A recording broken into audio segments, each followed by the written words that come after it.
Paz e graça, amados irmãos, mais uma vez. Antes de mais nada, queria agradecer a Deus por estar na sua presença e na vossa presença.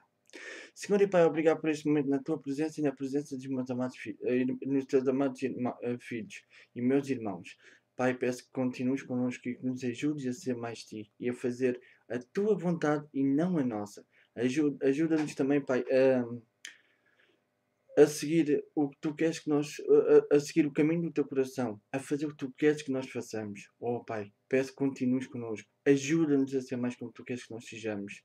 Ajuda-nos a falar não somente a tua palavra, mas a viver a tua palavra. Pai, peço que continues com cada assunto que me foi exposto para levar ao teu altar, não somente a mim, mas a cada um dos teus filhos que tu tens como ministro da tua obra, Pai. A cada pessoa que louva o teu nome, que leva a tua palavra como melodia, que espalha a tua palavra como melodia, como, e outros que levam a mensagem da salvação como pregação, que ajudes cada um deles, que estendas a tua mão sobre cada um deles, Pai. Pai, peço que nos ajudes a ter um coração, que nos dês um coração como o teu, coração disposto a obedecer, um coração a cumprir todo o teu querer. Pai, também te peço que nos ajudes a ver as coisas com os teus olhos e também nos ajudes a ser justos como tu és. Ó Pai, peço que continues com cada um de nós. E também, Pai, que nestas mensagens, que cada um veja que se edifique, sim, Pai, que se agarre cada vez mais a Ti, que não veja somente um jovem a fazer a Tua obra, um jovem cheio de virtudes, mas que veja, assim, a tua mão, a tua mão poderosa e a tua santa palavra a falar aos corações de cada um. É o que eu te peço, Jesus, em teu nome, que sejas cada vez maior e eu cada vez mais do tamanho de uma formiga, porque só tu mereces, Jesus, toda a honra e glória. É o que eu te peço e agradeço, Jesus, em teu nome, que vives e reinas para sempre. Amém e amém. Amados, antes de mais nada, uh, queria agradecer a todos vocês por tudo, pelo apoio, uh, por tudo que têm falado, por compartilharem, uh, por tudo o que têm feito, por todo o apoio que me têm dado, uh, pelo carinho que me têm tido. Depois queria-vos pedir duas coisas. Neste caso, sim, duas coisas. Queria-vos pedir que, em nome de Jesus, tudo o que eu tiver a dizer que não esteja de acordo com a palavra, com as passagens, com os assuntos que eu tiver a falar, em nome de Jesus me digam. Olha, irmão, falaste assim, ou não disseste isto assim, assim, assado certo, ou não está assim na palavra, e que me digam mesmo com a palavra, pois eu agradeço, pois sou homem, sou de carne e osso, posso errar, não sou perfeito. E também creio não, tenho toda a certeza que nós nunca chegaremos à perfeição, mas estaremos a caminho da perfeição. Pois se cumprirmos a santa palavra de Deus e se deixarmos que Jesus tome conta totalmente da nossa vida e seguirmos conforme Ele quer que nós sigamos, aí Ele vai nos aperfeiçoando, tal como a palavra diz. O seu poder aperfeiçoa-se nas nossas fraquezas, nas nossas debilidades, e aí vamos crescendo. Deixamos de ser crianças para começarmos a amadurecer espiritualmente. E é isso que eu tento fazer com o meu trabalho. Tento, não só vocês vão amadurecendo, mas também eu vou amadurecendo.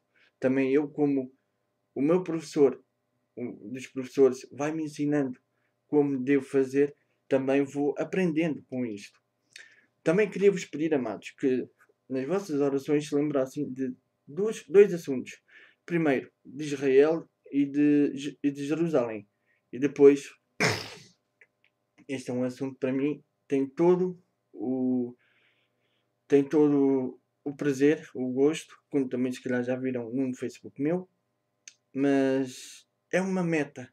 Eu creio que é uma meta que eu estou a caminho, eu e mais pronto, a Cássia, é uma meta que eu pus na minha vida, ela igualmente, pusemos na nossa vida de alcançar os dois.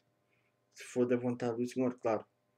Nós estamos a jejuar e a orar durante 7 dias para tentar saber a vontade do Senhor.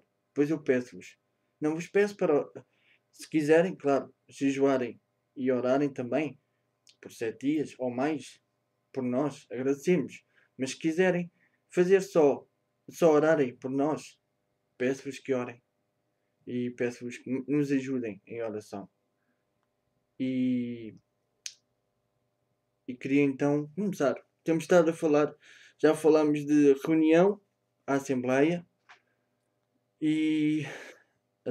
reunião, congregação, e agora estamos a falar da tenda da congregação, para sabermos todos os conjuntos que reúnem ou que fazem parte da igreja.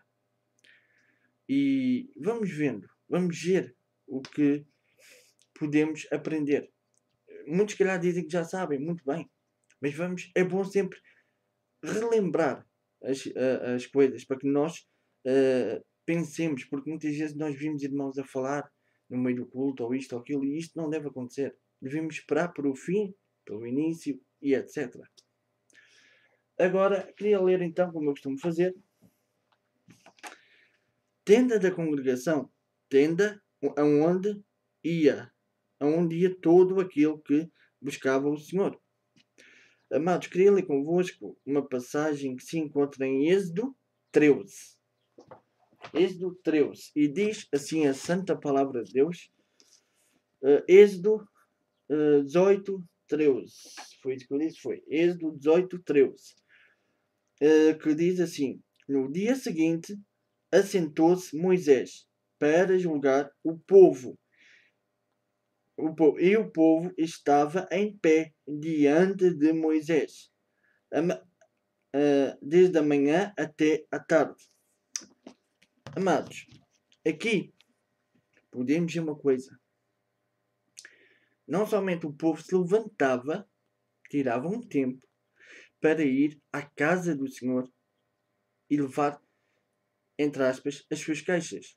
Ou sim, as suas queixas. Aqui podemos ver outra coisa. Eles iam à tenda da congregação. Eles estavam diante da tenda da congregação. Aqui, o que é que representa? Aqui representa que Moisés julgava o povo. Moisés aqui era como se fosse um pastor atualmente. Ou podemos ver as coisas, né, simbolicamente, como se fosse Moisés como se fosse... Não, aqui esta comparação não gosto de fazer. Porque eu, na minha maneira de ver, não devemos comparar homem algum a Jesus. Jamais.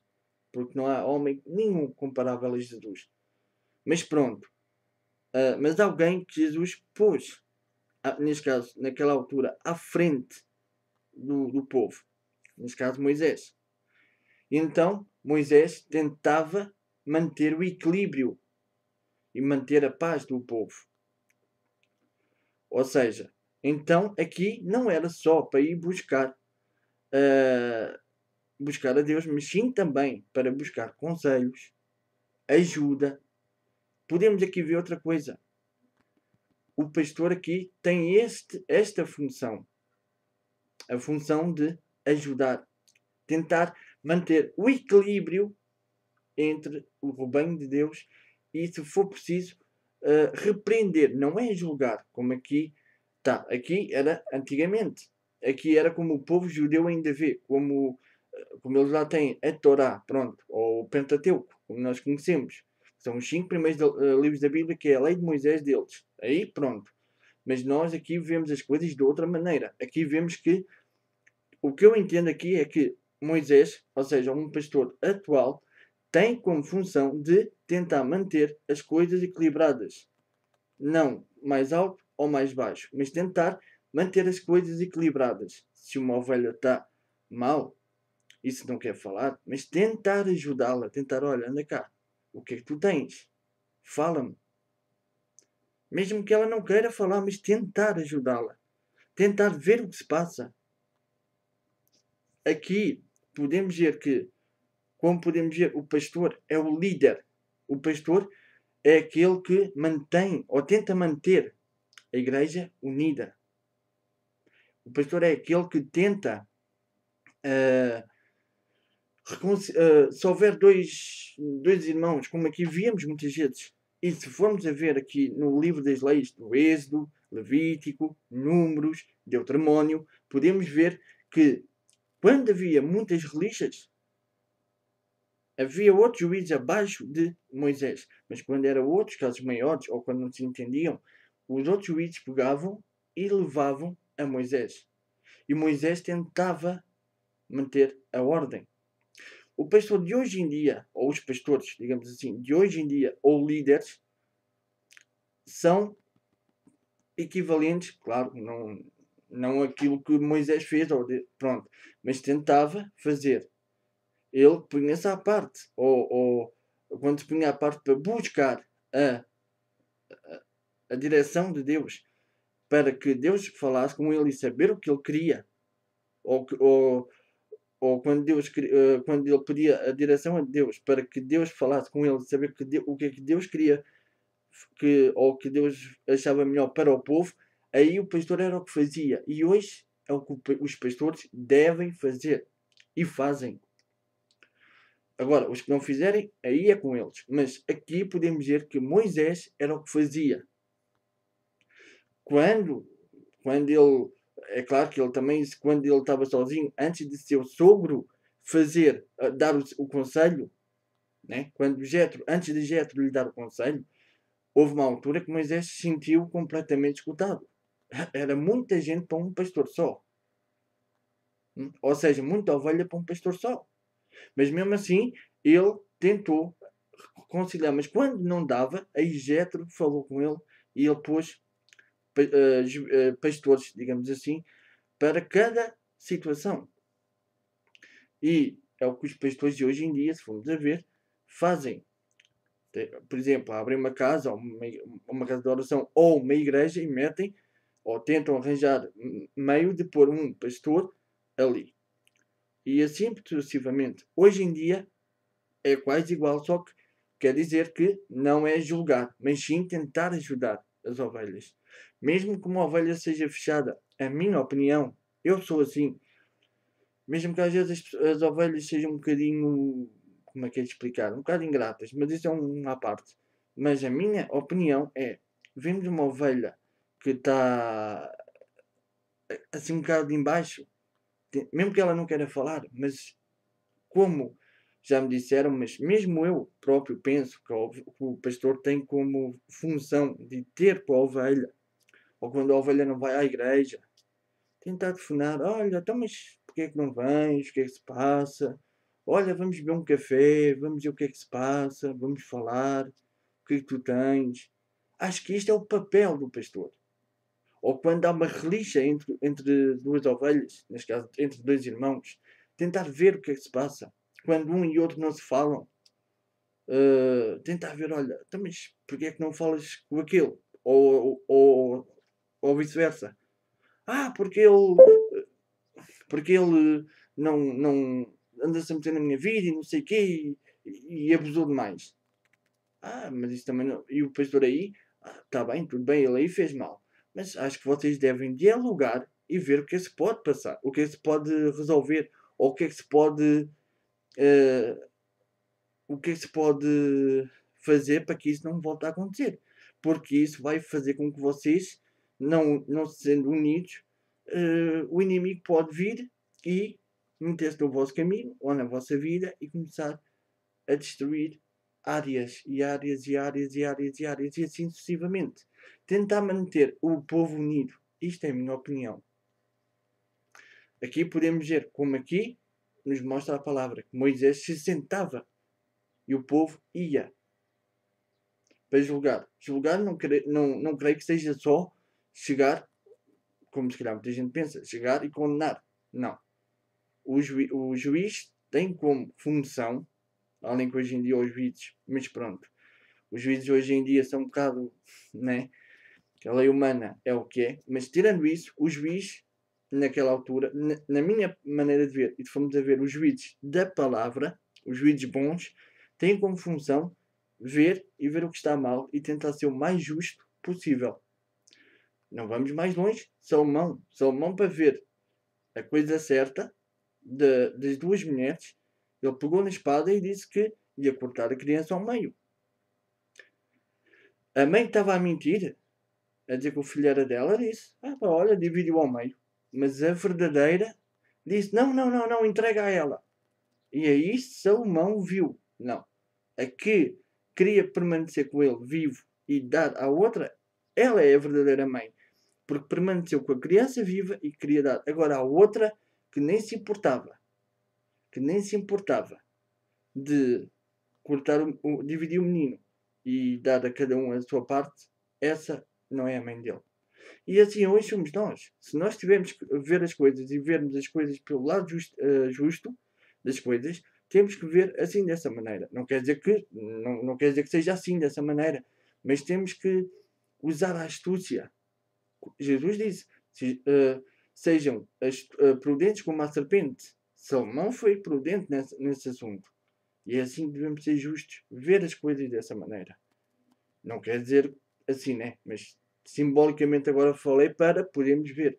E o pastor tem como essa missão ver as coisas para poder equilibrar a situação e poder ajudar. Não quer dizer que seja só o pastor, mas cada um que está à frente de uma igreja, cada um missionário, obreiro, não só de uma igreja, mas a ajudar a dar aulas no seminário, a dar aulas de escola dominical. Todo aquele que está a tentar ajudar, ou a dar aulas sim também, e a instruir todos esses que estejam a instruir no caminho do Senhor, eu creio que seja essa a função. Mesmo que não cumpram, aí já é entre ele e Deus. Mas para mim é essa a função. Agora é com cada um, é claro. Mas para mim é essa. E vejamos e nos lembremos, digo, de Êxodo 18:13.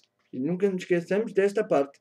No dia seguinte, assentou-se Moisés para julgar o povo. E o povo estava em pé diante de Moisés, desde a manhã até à tarde. Não quer dizer que aqui nós vamos para ser julgados, mas para buscar direções ao nosso pastor e a nossos líderes, não só na igreja, mas noutros campos. O meu pastor disse-me que, em primeiro lugar, quando eu tiver que precisar de ajuda, em primeiro lugar, tenho Deus. Em segundo, tenho a minha mãe. E em terceiro lugar, como guia espiritual na terra, tenho a ele. Pois então, se ele disse isso, se temos o nosso guia espiritual, que é os pastores, pois então eu creio que é essa a função deles. Que Deus vos abençoe, hoje e sempre, e até já, até ao próximo vídeo.